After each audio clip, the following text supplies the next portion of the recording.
ભીષ્મ પિતામહ શ્રી કૃષ્ણ પાંડવો અને દ્રૌપદી સાથે જોડાયેલી આ વાર્તા છે. મહાભારતના યુદ્ધના અંત પછી ભીષ્મને સ્વૈચ્છિક મૃત્યુનું વરદાન મળ્યું હતું.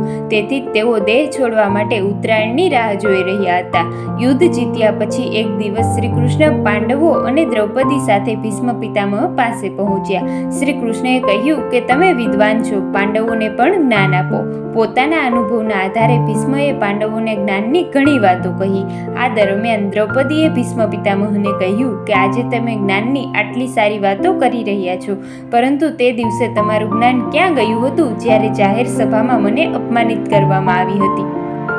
ત્યારે પિતામહ ભીષ્મએ કહ્યું કે તે સમયે દુર્યોધને આપેલા ભોજનમાંથી મારા શરીરનું લોહી વહી રહ્યું હતું. હું ઈચ્છવા છતાં દુર્યોધનનો વિરોધ કરી શક્યો નથી. મેં પ્રતિજ્ઞા લીધી હતી કે હું હસ્તિનાપુરના રાજાને વફાદાર રહીશ.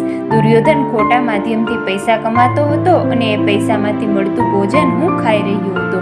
આવો ખોરાક આપણી વિચારવાની અને સમજવાની શક્તિનો નાશ કરે છે. તેથી આવા ખોરાકનું સેવન કરવાથી બચવું જોઈએ. સત્કર્મો દ્વારા મેળવેલું ભોજનનું સેવન હંમેશા કરવું જોઈએ. તો જ આપણા વિચાર સકારાત્મક રહેશે અને આપણા વિચારો શુદ્ધ રહેશે. ભીષ્મએ આગળ કહ્યું કે હવે મારા શરીરમાંથી દુર્યોધને આપેલા ભોજનમાંથી બનેલું લોહી વહી ગયું છે. તેથી જ હું શાણપણાના શબ્દો કહી શકું છું. મિત્રો, આ વાતની શિખામણ એ હતી કે જો આપણે જીવનમાં સુખ શાંતિ ઈચ્છતા હોઈએ તો આપણે યોગ્ય રીતે પૈસા કમાવા જોઈએ. ખોટા કાર્યોથી કમાયેલું ધન આપણી બુદ્ધિને ભ્રષ્ટ કરે છે અને તે પછી સાચા ખોટાનો તફાવત સમજી શકાતા નથી. મિત્રો, આવા જ અવનવા અને ધાર્મિક વિડીયો જોવા માટે અમારી ચેનલને સબસ્ક્રાઇબ જરૂરથી કરી લેવી. ધન્યવાદ.